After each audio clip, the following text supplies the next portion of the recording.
News from overseas. Central Command now reporting all those on board a U.S. military helicopter have died. This happened in western Iraq near the Syrian border. It's the first deadly aviation crash for the U.S. military in that war on ISIS in Iraq or Syria since 2014.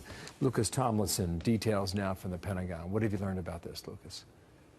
Bill, U.S. defense officials tell me all 7 people aboard that Air Force HH-60 Payhawk helicopter died when the helicopter crashed in western Iraq late last night. As you mentioned, it's the first deadly crash for the U.S. military in the ISIS war in Iraq or Syria since U.S. military involvement in that war began in 2014.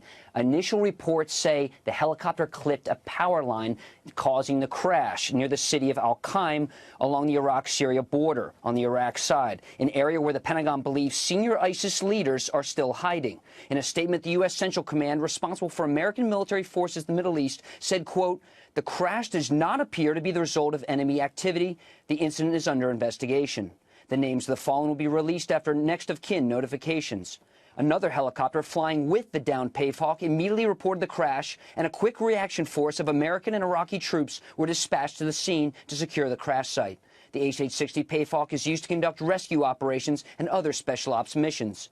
Now, the U.S. military has troops deployed in the area assisting local Iraqi forces in the fight against ISIS. While Iraqi Prime Minister has declared victory over ISIS, more than 5,000 U.S. troops remain and 2,000 more are deployed to Syria.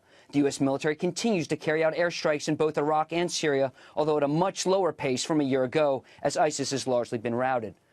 And the helicopter crash in Iraq comes just one day after a U.S. Navy fighter jet crashed off Key West, killing both aviators.